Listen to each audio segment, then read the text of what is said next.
सभी को नमस्कार। मैं डॉक्टर शोभाकांत पाठक एक बार फिर आपके सामने सत्य, न्याय और धर्म की कार्यशाला में आपका स्वागत करता हूं और ऐसा करते हुए मैं अपने आप में आपको महसूस कर पा रहा हूं। आज हम एक बार फिर यूनिवर्सल ह्यूमन वैल्यू के तृतीय सोपान के पाठ्यक्रम वैल्यू रिलेशनशिप के 20वें लेक्चर के दूसरे पार्ट को लेकर उपस्थित हूं, जिसमें मैं कई लेक्चरों से एजुकेशन के सिस्टम पे चर्चा कर रहा हूं। इस सिलसिले में लेक्चर नंबर 20 में मैं स्वाध्याय सेल्फ एजुकेशन और इसके प्रोसेस को लेकर चर्चा में हूं, जिसमें पहले पार्ट में मैंने क्या होना चाहिए एजुकेशन का प्रोसेस और उसके बाद मेरी मैं के अंदर की क्या मैकेनिक्स है उसकी चर्चा किया था। हमने ये चर्चा किया था कि हमारे अंदर जो DTE है, D stand for desire, T stand for thought, E stand for expectation.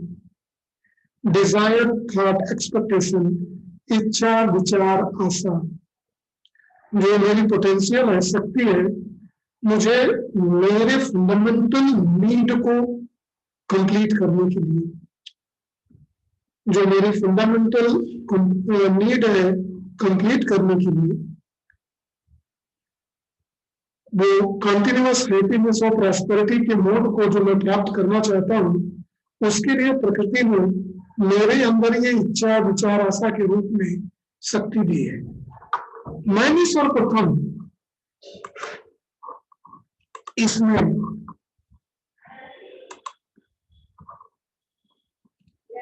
अपने मैं के अंदर के मैकेनिक्स को समझने का प्रयास किया था और देखा था कि मेरे अंदर कौन कौन सी घटनाएं होती रहती हैं। तो चलते हैं, देखते हैं, जहां मैंने लेक्चर 20 के पार्ट 1 को शुरू किया था, वहीं से मैं पार्ट 2 को, जहां पार्ट 1 को समाप्त किया था, वहीं से पार्ट 2 को शुरू करने जा रहा हूं। मैं के अंदर होने वाली मैकेनिक्स को, जिस स्लाइड को अंतिम में शेयर किया था, वहीं से मैं शुरुआत करने जा रहा हूं। मैंने मैं के अंदर होने वाली प्रक्रिया को पूरा दिखाया था। B2 और B1 ये अपने विचार को येलो जोन से पर्पल जोन, B2 से B1 जाने के लिए, लेफ्ट हैंड साइड में जब मेरा कर्सर देखेंगे तो डिजायर, थॉट, एक्सपेक्टेशन दिखाई दे रहा है आपको, जो मेरी शक्ति है, पोटेंशियल है, पावर है, जिसके कारण मेरे अंदर डायनामिक और स्टैटिक क्रिया होती है। मैंने नीचे से बताया था, चयन और आस्वादन। अगर मेरा नेचुरल एक्सेप्टेंस पे बेस्ड है तो गाइडेड गोल मेरा मालूम है, वैल्यूज मुझे मालूम है, सेंसेशन का मैं सही प्रयोग कर पाता हूँ, तब मैं B2 जो दूसरी लाइन है, कोएग्जिस्टेंस, हार्मोनी, जस्टिस, हेल्थ और प्रॉफिट को मैं समझ पाता हूँ। और तब मेरा जो इमेजिनेशन होता है, जिसके कारण जो मेरे अंदर कंटेम्पलेशन है, कंटेम्पलेशन के कारण इमेजिनेशन है, उससे मुझे संबंधों में जीने की स्पष्टता और बड़ी व्यवस्था में भागीदारी का पता चलता है, जिसके कारण अब मैं जब इस प्रक्रिया में होता हूं तो B2 से मेरा ट्रांजिशन B1 की तरफ होता है। तब मैं संकल्पों के साथ बोध होता है मुझे किसकी स्पष्टता है, क्लैरिटी ऑफ हार्मोनी इमेज, कि प्रकृति के साथ सहजता, सरलता, मधुरता और संबंधों के साथ वार्ता, धीरता, वीरता के साथ मैं कैसे रह पाऊंगा, और अंत में जाके प्रामाणिकता के साथ जो अनुभूति होती है मुझे किसके विषय में, क्लैरिटी ऑफ एग्जिस्टेंस, स्व अस्तित्व की स्पष्टता और सबमर्जेंस का जो होता है, जिसके कारण मेरे अंदर रियलाइजेशन होता है। देख लीजिए स्लाइड पिछली है, केवल ये येलो और जुड़ गया है। इन सारी चीजों को जानने के बाद मेरे अंदर रियलाइजेशन होता है कि इसका स्वास्तित्व का, ठीक है। जब स्वास्तित्व का रियलाइजेशन होता है तब मैं व्यवहार और कार्य के माध्यम से बड़ी व्यवस्था की भागीदारी बनता हूँ। व्यवहार के द्वारा, व्यवहार मतलब दूसरे मानव के द्वारा वह सुख की प्राप्ति, और रेस्ट ऑफ नेचर के साथ काम करते हुए म्यूचुअल प्रॉस्पेरिटी के भाव में निरंतरता में जीता हूँ, जिससे मैं सार्वभौमिक मानवीय व्यवस्था की तरफ चलने का प्रयास करता हूँ और सुख और समृद्धि की भाव को महसूस कर पाता हूँ। आज हम मेरे अंदर जो प्रक्रियाएं होती हैं, अब जब मैं नीचे से ऊपर समझा दिया हूं तो एक बार ऊपर से नीचे की तरफ चलता हूं। अस्तित्व का ज्ञान है तो मैं संकल्प बोध किसका है, हार्मोनियम नेचर, तब चिंतन किसका है, बड़ी व्यवस्था में भागीदारी का, तब अस्तित्व हार्मोनी जस्टिस को मैं समझूंगा। फिर मैं चयन करूंगा क्या करना है, फिर व्यवहार कार्य के माध्यम से बड़ी व्यवस्था में भागीदार बनूंगा। ऐसा करते हुए जो मेरा अंतिम उद्देश्य मोक्ष की प्राप्ति, जो यूनिवर्सल ह्यूमन ऑर्डर, सार्वभौमिक मानवीय व्यवस्था में रख के मैं कार्य करूंगा। ये तो हमारे अंदर की गाइडेड नेचुरल एक्सेप्टेंस पे बेस्ड एक्सपेरिमेंटल वैलिडेशन वेरीफाई जब मैं करता हूं नेचुरल एक्सेप्टेंस के रेफरेंस के आधार पर, तब मेरा मैकेनिक्स इस प्रकार का होता है। देखिए इस पूरे मैकेनिक्स को समझने के लिए जो स्वाध्याय की विधि है और प्रक्रिया है, उस पूरे को जो समझाने का मैं प्रयास कर रहा हूं कि मेरी जो शक्ति है, इसका एक एक्सरसाइज मैं बताता हूँ कैसे एक्सरसाइज करता हूँ। हरदम अपने अंदर चलने वाली इच्छा विचार आशा को जांचते परखते रहे, अपनी शक्ति को, और ये देखिए कि कितने समय तक आप इससे अवेयर रहते हैं कि आप इच्छा विचार और आशा को सही सही अपने अंदर पहचान पाते हैं। जैसे कि एग्जाम्पल है, घर पर हूं मैं तो मेरा परिवार है, मेरी वाइफ है, मेरे बच्चे हैं, मेरा नाती है, बेटियां अपने घर गई हैं तो बेटियों का अपना परिवार है, दामाद है, मेरे माँ बाप है जो सबसे पहले। वर्तमान में तो मेरी मां नहीं है, व्यक्तिगत रूप से मैं कहूं पिताजी हैं। तो इन चीज लोगों के साथ मैं कैसे संबंधों में रहता हूं। जब मैं अपने घर को छोड़ता हूं तो मैं पेशे से टीचर होने के कारण कॉलेज में जाता हूं। फैमिली में मैं फैमिली मेंबरों से मिलता हूँ, पड़ोसियों से मिलता हूँ, अपने कॉलोनी में रहने वाले अपने सहकर्मियों से बात करता हूँ, अपने मित्रों से भी मैं कॉलेज में बात करता हूँ, अपने रिश्तेदारों से बात करता हूँ। तो इन सब लोगों से जब मैं संबंधों में जीता हूँ, यही नहीं मैं बाहर जाता हूँ सामान खरीदने के लिए, तो मुझे तरह तरह के शॉपकीपर से, वेजिटेबल की दुकान से, जिन जिन चीजों की दैनिक सुविधाओं की मुझे जरूरत है और उसको जब मैं खरीदने जाता हूँ तो उनके साथ संबंधों की जरूरत महसूस होती है। तो इस हर जगह इन सब चीजों का मेरा रूबरू होता रहता है, और इन सबसे संबंधों में जीते हुए हमको हर वक्त इच्छा विचार और आशा की सही रूप में रेखांकित किए जाने की जरूरत है। अगली स्लाइड को देखें। अगर हम डिजायर को देखें, डिजायर देखिए सबसे पहले मैंने कहा डिजायर फिर थॉट फिर एक्सपेक्टेशन, इच्छा फिर विचार, इच्छा फिर उसके बाद जो रिजल्ट लेते हैं सोचने के बाद आशा। एक ग्राफ है जिससे कि हमारे अंदर जो होने वाली घटनाएं हैं वो किस तरह से होती हैं।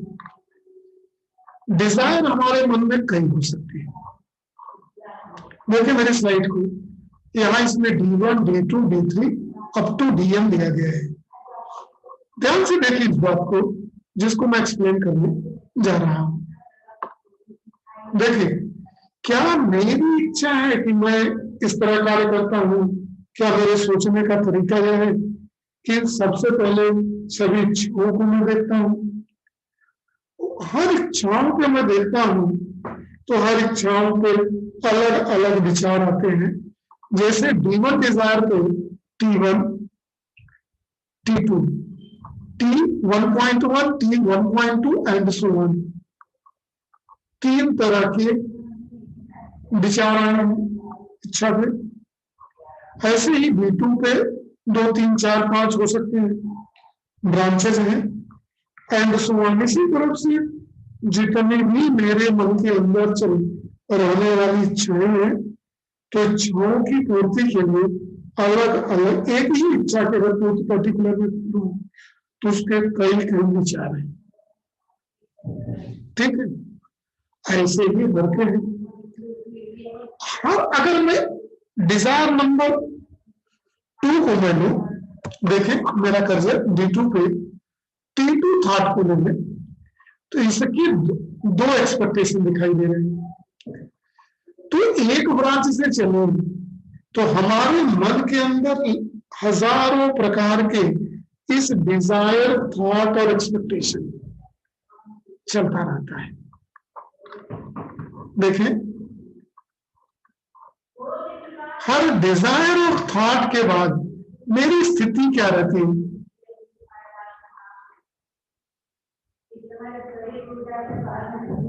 अगर इस तरह का मैकेनिज्म बना है, मैकेनिक्स है, मैं सिस्टमेटिकली देखता हूं तो एक चीज है कि मैं सही तरीके से देख पाता हूं। एक प्रक्रिया के तहत चलता हूं, एक को टेस्टिफाई करता हूं और उस टेस्टिफाई करने के लिए मेरे पास नेचुरल एक्सेप्टेंस का रेफरेंस है। और जब जब ये रेफरेंस मेरे पास होता है तो इस रेफरेंस का मैं पूरा का पूरा उपयोग करता हूं और इस प्रकार मेरी सिस्टमेटिक है।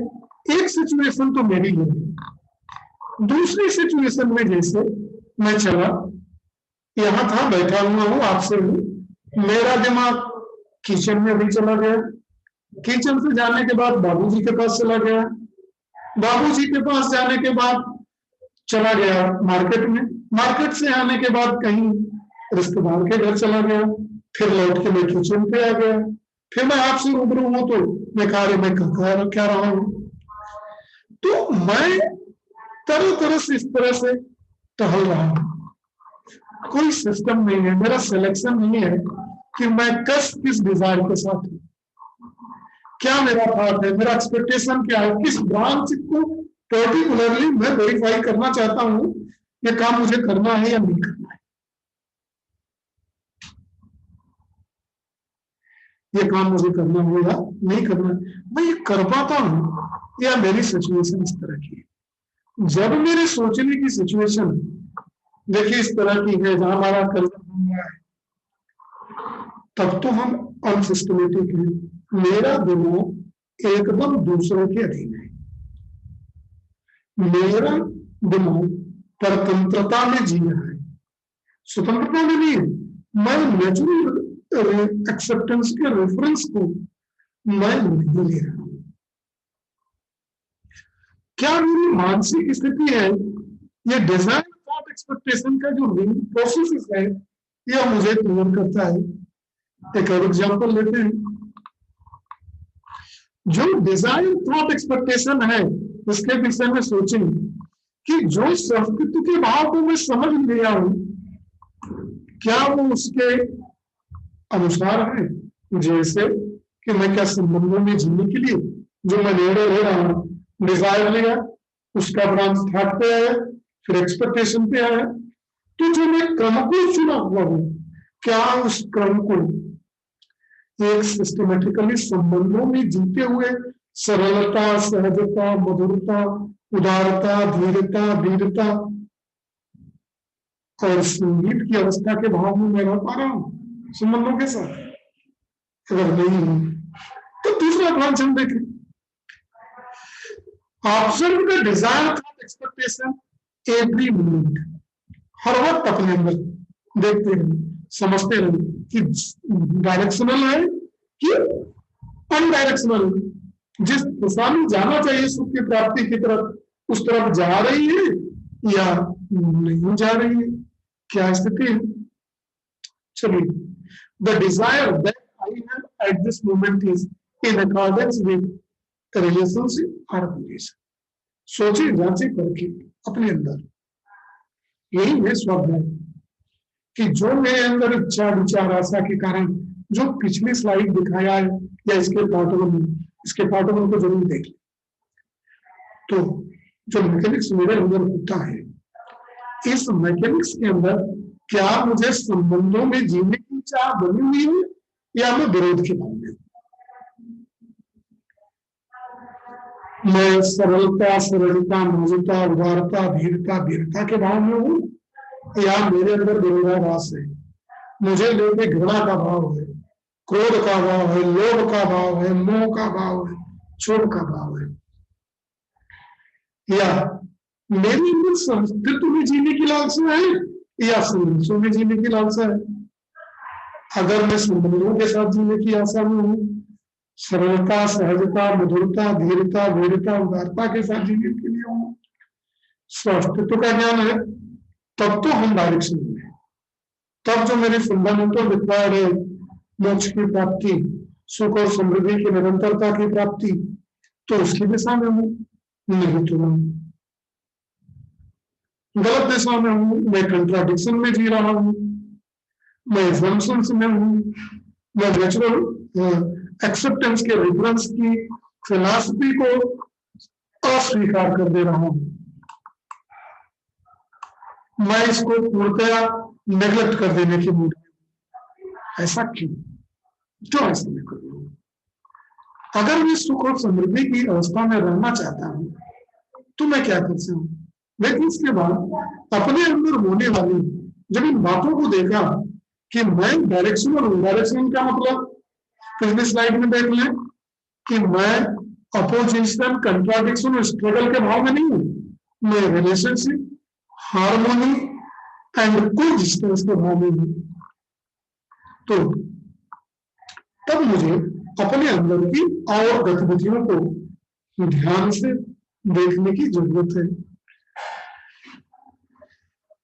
जब और भी ज्ञान की गहराइयों में उतरने का प्रयास करते हैं, तब हम स्वाध्याय की प्रक्रिया में आगे बढ़ते हैं। देखिए, हमने 4 तरह की एक्टिविटी को आइडेंटिफाई किया हुआ है। वो है क्या? थॉट, बिहेवियर, वर्क और रियलाइजेशन। विचार, व्यवहार, कार्य और स्व अस्तित्व का की अनुभूति। 4 चीजों को ध्यान में रखें। जो है हमारे अंदर विचार है, स्वाध्याय की जब बात आएगी तो चेहरे के भाव को आराम से देखें। जब चेहरे के भाव को आराम से देखें, चित्त शांत की अवस्था में रहे और वो नेचुरल एक्सेप्टेंस के आधार पे इच्छा विचार आशा हो तो अपने विचार, मानव के साथ किए गए व्यवहार, शेष प्रकृति के साथ किए गए कार्य, मानव के साथ किया गया व्यवहार सुख की प्राप्ति के लिए, शेष प्रकृति के लिए किया गया कार्य समृद्धि के प्राप्ति के लिए, ऐसा करते हुए संपूर्ण मोक्ष रियलाइजेशन की अनुभूति, वास्तविकता का ज्ञान। वास्तविकता क्या है? स्व-अस्तित्व का ज्ञान।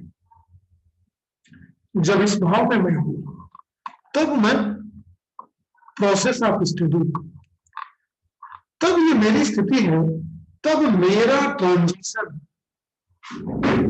अब B2 से B1 की तरफ हो चुका है और मेरे सोचने का तरीका अब रियलाइजेस, अब मैं अस्तित्व को 24 घंटे मेरे दिमाग में है और वहां से मैं सोचना शुरू करता हूं, तब मेरे सोचने की प्रक्रिया B1 से B2 की तरफ जाती है।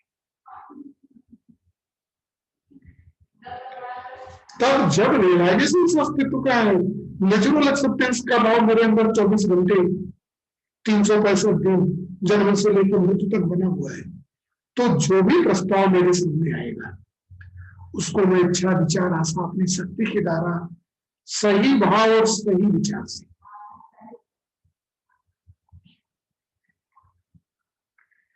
तब सही भाव और सही विचार मेरी शक्ति चित्त शांत होकर सही दिशा की तरफ सोचने का प्रयास करेगी। तब B3 और B4 को लेकर देखिए, B3 क्या है? व्यवहार। व्यवहार किससे? संबंधों में जीते हुए मनों के साथ व्यवहार। B4 शेष प्रकृति। शेष प्रकृति मतलब कौन? समस्त जीव, जितनी संख्या में है, जितने प्रकार के हैं, जितनी संख्या में, समस्त प्लांट्स, समस्त वनस्पतियां जितने भी प्रकार की है, छोटी से लेकर बड़ी तक, और जितनी संख्या में या जितनी भी मटेरियल एलिमेंट से लेके कॉम्प्लेक्स कंपाउंड तक, और जितनी मात्रा में सबके साथ कार्य संबंधों में जुड़ते हुए कार्य, उसको कार्य कहा गया, करते हुए बड़ी व्यवस्था में भागीदारी मिलता सुनिश्चित करता हूं। तो ये B3 और B4 के ऑर्डर में तब जाता हूं, तब मेरे अंदर रियलाइजेशन विवेक का ज्ञान होता है। देखिए जरा इस स्वाध्याय की प्रक्रिया को और अंदर तक देखने की कल्पना करें। देखिए हम ज्ञान की गंगा की काफी बारीकी एकदम अंतिम गहराइयों तक हम उतर चुके हैं। स्वाध्याय की प्रकृति को समझने के लिए हम ज्ञान की गंगा की व्यापकता की गहराइयों में उतर चुके हैं। उसी स्लाइड को नए चीजों से देखें। जब B1, अब जब मैं पूरी मैकेनिक्स को समझ के रियलाइजेशन का ज्ञान कर चुका हूं, सत्य का ज्ञान मुझे हो चुका है, अस्तित्व का ज्ञान, तो जब ज्ञान है मुझे, तो सत्य, ध्यान से देखिए आप मेरे कर्जर को, सत्य क्या है? स्वास्तित्व, कोएग्जिस्टेंस। फिर इस अस्तित्व के साथ सही भाव और सही विचार, तब B1 से B2 प्रैक्टिस फॉर कंटेम्पलेशन, चिंतन। चिंतन का आधार कौन? सत्य। सत्य क्या? सहस्तित्व। इसीलिए जब मैं आपके पास आता हूं तो मैं कहता हूं कि मैं सत्य, न्याय और धर्म की प्रयोगशाला में आपका स्वागत करता हूं। मेरे सत्य कहने का मतलब अब समझ में है आपको, हमको सत्य कि इसका अस्तित्व का ज्ञान, ये सत्य है। पूर्ण अस्तित्व ही अस्तित्व है। Existence is equal to coexistence और coexistence is equal to existence. तब मैं B2 में प्रवेश करता हूं। B2 में जब मैं प्रवेश करता हूं तो then we are able to understand क्या है सही विचार, right feeling and right thought. सही भाव, सही विचार, within right feeling, right thought, within. तब we are able to understand the principle of harmony, law of harmony. Law of harmony क्या? लोगों के साथ सरलता, सहजता, उदारता, मधुरता, संगीत और परमानंद की स्थिति में अनुराग की स्थिति का भाव, इस भाव के साथ जी सके। तब मानव के साथ किया गया व्यवहार और शेष प्रकृति के लिए किया गया कार्य, मानव के साथ किया गया व्यवहार संबंधों में जीते हुए, सही संबंध में जीते हुए, तब न्याय में सुनिश्चित करता हूं। और जब सुविधाओं का प्रयोग का उत्पादन, प्रयोग, right utilization, production and utilization and उसका स्टोरेज और डिस्ट्रीब्यूशन मैं सही तरीके से जब करता हूं, then we are again going inside the principle of harmony, that is law of harmony. संगीत का नियम, सरलता का नियम, सहजता का नियम, मधुरता का नियम, धीरता का नियम, वीरता का नियम, तब इसको मैं करता हूं।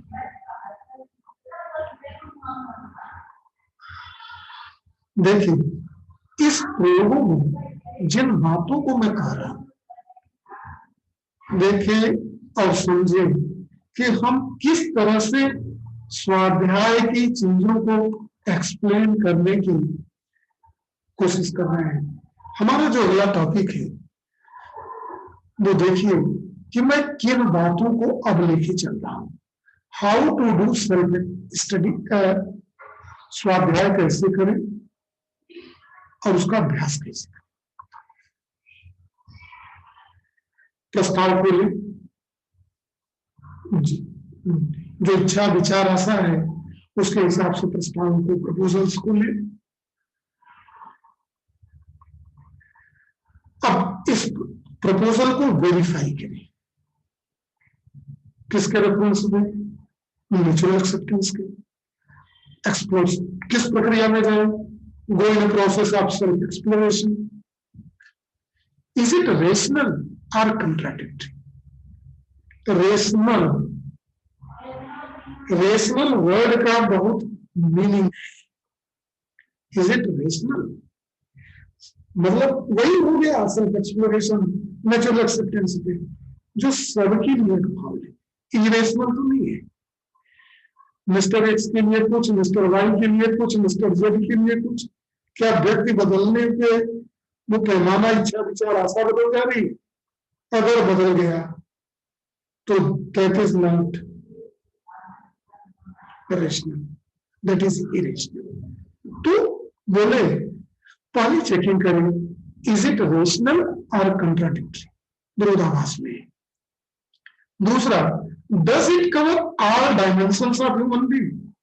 जिस प्रस्ताव को मैं ले जाऊंगा और इस प्रस्ताव को इच्छा विचार आशा के रूप में मैं करने की कोशिश करूंगा, तो क्या मैं कह पा रहा हूं, क्या मैं इस बात को पूर्ण रूपेण कह पा रहा हूं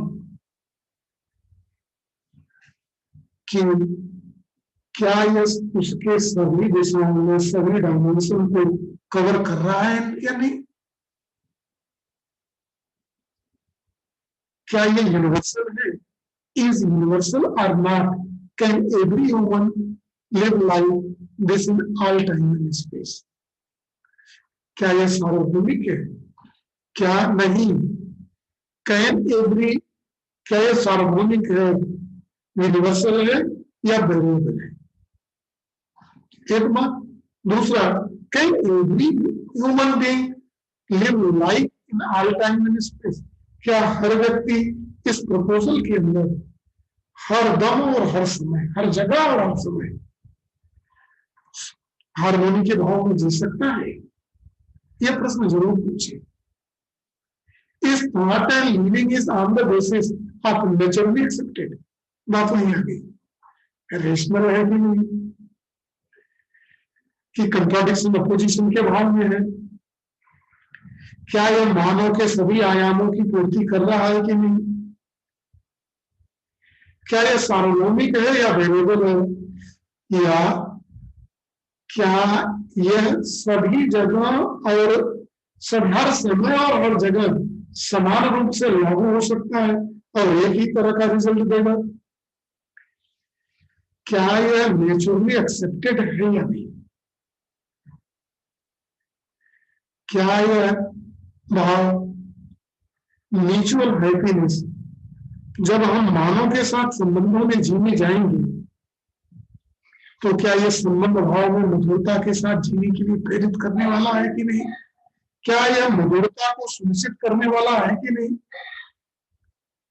और क्या मैं ये कार्य सबके सुख के लिए, सबकी भलाई के लिए, सबकी अच्छाई के लिए उठा रहा हूं, यह जरूरी है। इन बातों को ध्यान में रखने की जरूरत है। फिर अभ्यास करें। Practice for living according thought behaviour work. रोज मानव के साथ, संस्कृति के साथ जीते हुए उसी भाव में लगातार कार्य और व्यवहार के माध्यम से बड़ी व्यवस्था में भागीदारी की तरफ आगे बढ़े। तब स्वाध्याय को समझना और स्वाध्याय को इम्प्लीमेंट करने की दिशा में हम आगे बढ़ सकते हैं। हमारे अंदर सही विचारों की स्पष्टता है कि नहीं? सही विचार, सही ज्ञान से सही भाव, विश्वास से लेकर प्रेम तक, क्या कोई एग्जिस्टेंस का रियलाइजेशन विद इन है कि नहीं? इन बातों को ध्यान में रखते हुए हम चीजों को आगे बढ़ने का प्रयास करें और संबंधों में जीते हुए क्या हम न्याय का स्वाद चख पा रहे हैं, मधुरता का स्वाद चख पा रहे हैं, सस्तित्व, सत्य को, संबंध में जीने को, न्याय को, व्यवस्था, हार्मोनी मतलब ह्यूमन ऑर्डर में जीने की, इन सबका संवेदनाओं के माध्यम से आस्वादन कर पा रहे हैं। परमानंद की प्राप्ति, मोक्ष, सुख की प्राप्ति, संतुष्टि की प्राप्ति पूर्ण रूपी, बिना किसी विरोध के भाव के, अपने अंदर विचारों में बिना किसी कंट्राडिक्शन के, दिमाग में बिना किसी संघर्षों की, अगर इस बात की अनुभूति हो जा रही है तब तो मैं सही दिशा में। हम इस प्रकार जो भी एनालिसिस, कंपेयरिंग वगैरह का जो मैकेनिज्म चलता रहता है उसका कंटेम्पलेशन करते रहे और संवेदनाओं से, सेंस से इन चीजों को पहचान करने का प्रयास करते रहे। देखिए, प्रोसेस ऑफ सेल्फ स्टडी को जो हम देख रहे हैं उसको देखिए, किन चीजों का अनुभव करने की जरूरत है, किन चीजों को समझने की जरूरत है।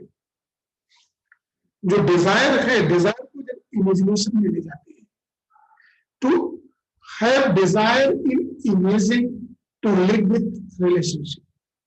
हमारी इच्छा में केवल संबंधों में जीने की इच्छा हो, मधुरता के साथ जीने की इच्छा हो और सह संबंध का रियलाइजेशन हो।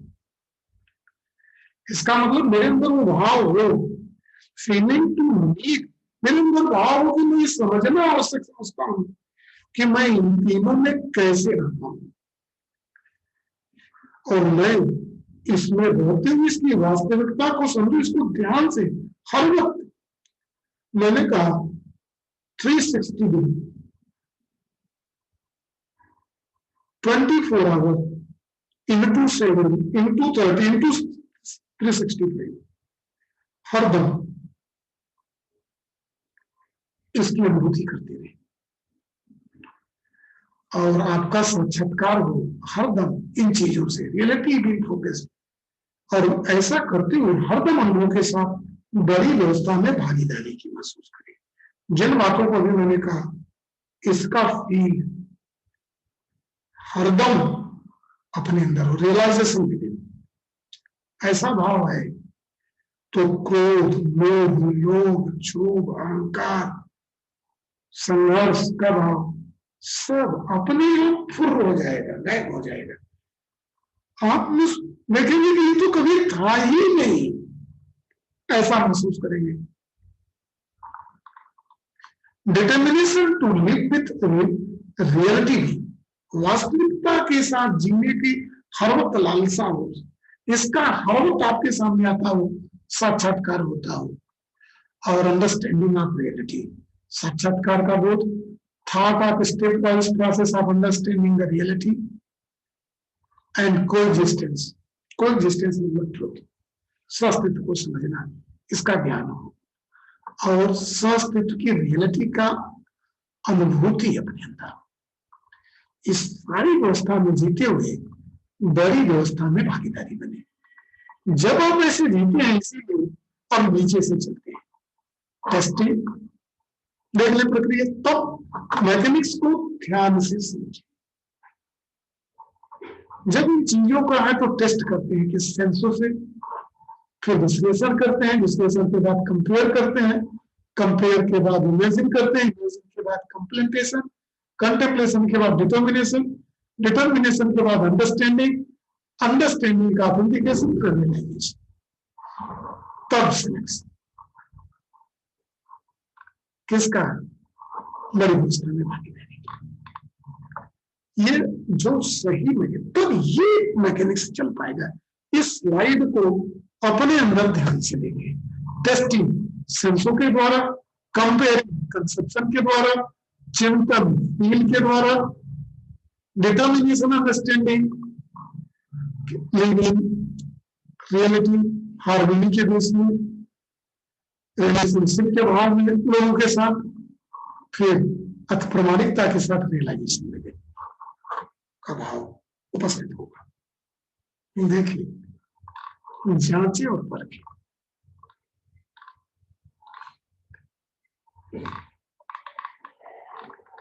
तब जब इस बात की चर्चा पिछले स्लाइड में किया था, देख लें, तब क्लैरिटी होगी कोएग्जिस्टेंस, रियलाइजेशन बिगिन, सस्तित्व का भाव।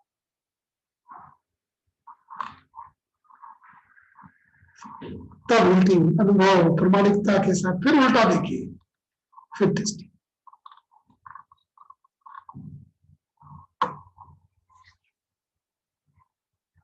देखिए, जांचें और परखें। देखिए, इस अवस्था में पहुंचने के लिए जब मैं आपसे मुखातिब हूं तो मेरे मुंह को भी देख रहे हैं, मेरे शरीर को देख रहे हैं। जब मुझे आप देख रहे हैं तो मेरे मटेरियल जो बॉडी है, मेरे सोचने के कारण इस पर उठने वाले भावों को भी आप स्पष्ट रूप से समझ पा रहे होंगे, देख पा रहे होंगे। और जब ये देख पा रहे होंगे तो निश्चित रूप से अनुभूत कर पा रहे होंगे कि हम पूर्णतया इस पूरे भाव में जीने के लिए तैयार है। मैं एकदम संघर्ष और विरोध के भाव में तो हूं ही नहीं। तब मैं बार बार आपको सत्य के साथ साक्षात्कार के लिए आता हूं। तब मैं कहता हूं कि मैं जब भी आपको इसलिए करने के लिए मुखातिब होता हूं तो मैं इस विश्व के हर मानव से अपना संबंध संवेदनाओं के माध्यम से स्थापित कर पाता हूं। आज के इस लेक्चर में बस इतना ही। फिर एक नए विषय के साथ, नए लेक्चर के साथ फिर उपस्थित होंगे। तब तक के लिए सभी को नमस्कार।